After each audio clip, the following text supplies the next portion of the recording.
Fala professor, fala meu amigo.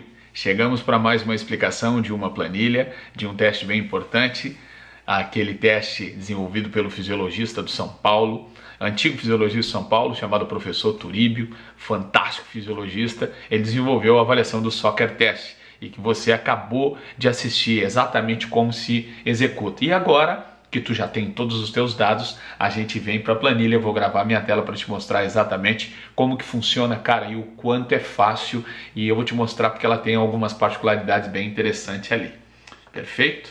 Vamos lá para a nossa planilha do Soccer Test.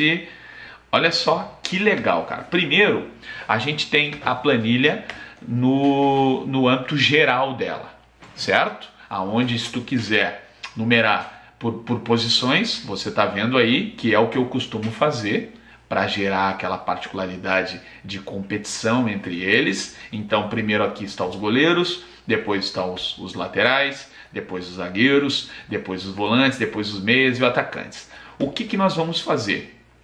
Tu vai colocar o estágio exatamente que o atleta finalizou. Então vamos colocar aqui, ó, Guilherme Rondon, certo? Eu sou goleiro, tá? Digamos que eu seja goleiro. Lá embaixo eu coloquei a média de distância que os atletas do São Paulo, na época que foi desenvolvido este protocolo, a época, eu acho que foi nos anos 2000, se eu não me engano, a média dos atletas em distância com este teste foi essas daqui. Então tu já pode até saber mais ou menos aonde que o teu atleta se encontra perante a capacidade física dos atletas do São Paulo neste componente, nesse tipo de valência, naquele momento. Isso é bem legal porque os atletas também, não sei em qual clube tu te encontra, mas os atletas têm uma comparação com atletas de altíssimo nível de uma grande equipe da época, nos anos 2000. Ainda né, o São Paulo, certo? Mas tem muitos atletas que já pararam. Então, digamos lá que o Guilherme acabou no estágio 8.8. Perdão, é vírgula 8,8 no estágio, certo? A única coisa que não vai aparecer aqui e que eu te sugiro que tu faça é que tu anote a frequência em separado, certo? Para que tu coloque a frequência final. Digamos que eu finalizei o Soccer Test lá com 188, perfeito?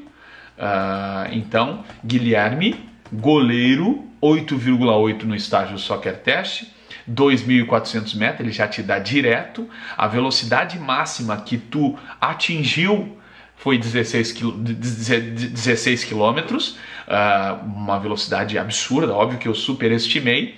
E se eu fosse o Superman, o T-Fred, eu teria 84,2 de VO2, mas não. Isto, vamos colocar aqui 6,3. Aí a gente já está em um VO2 aceitável, certo? Para atletas de futebol. Então, velocidade máxima 14, o estágio máximo 14 km por hora e o VO2 59,2.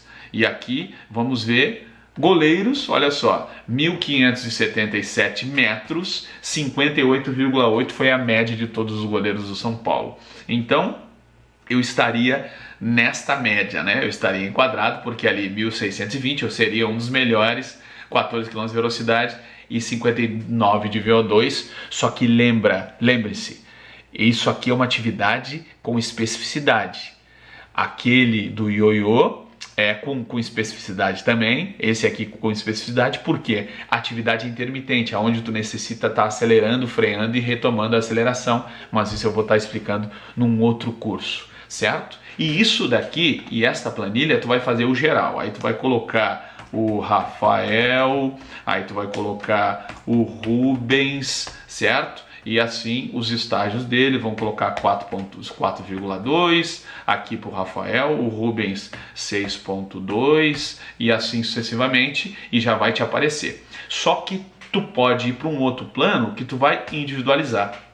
Aí é que é legal demais, porque além de tu colocar uma amostra de exatamente como está completamente o teu grupo, tu individualiza mais ainda, tu reduz mais ainda, porque tu mostra a média por cada posição. Então aqui, ataque, tu vai colocar a data aqui, 12 de 2020, a hora que tu fez o teste, certo? Aí tu vai colocar todos os atacantes, Matheus, e os estágios. O estágio do Matheus foi 7,3, e aí já aparece direto a distância, a velocidade e o VO2. E aí tu vai colocar todos o Igor, e aí tu coloca a distância, o estágio do Igor, 4,3, e aí tu imagina, cara, tu faz uma competitividade muito bacana nesse grupo, porque se o Igor é extrema direita e o Matheus também é extrema direita, quem tem mais capacidade de gerir melhor e de aguentar mais e de ter uma resistência maior durante os dois tempos de jogo, de um jogo de futebol? Por mais que o Igor tenha uma capacidade técnica melhor que o do Matheus, tu imagina tu mostrando esses pontos para o teu treinador e também chegando e conversando com esses dois, como que tu vai ter uma competitividade bacana se um está completamente pior do que o outro neste componente? E assim você consegue extrair o máximo dos teus atletas, mostrando para ele como que ele se encontra em um componente muito importante, que é a parte de resistência, pico de velocidade. E aí a gente vai entrar muito mais nesses detalhes num outro curso. Eu só estou te mostrando exatamente como utilizar a planilha do Soccer Test, como utilizar e como desenvolver o protocolo do Soccer Test. E aqui tu vai fazer para todos os outros, goleiros, laterais, zagueiros, meias. Isso aqui vai estar, e também aqui embaixo, tá? Eu coloquei a referência dos atletas do São Paulo naquela ocasião, que nem eu já te expliquei. Perfeito? Espero que tu tenha entendido exatamente como que funciona essa planilha. Se tu não entendeu, assiste novamente o vídeo, assiste novamente esta parte do treinamento e, por favor, usufrua da melhor maneira possível. E lembra que tu só vai aprender exatamente como fazer se tu repetir várias vezes. Repetindo várias vezes com um atleta, com dois atletas, com o teu grupo todo, para que tu entenda exatamente como que funciona o protocolo, e tu vai ver o quanto de retorno maravilhoso que tu vai ter com o teu grupo de atletas se tu for avaliando e mostrando para ele a evolução perante os treinamentos que tu está aplicando. Ok? Vamos pro próximo vídeo. Um abraço, valeu!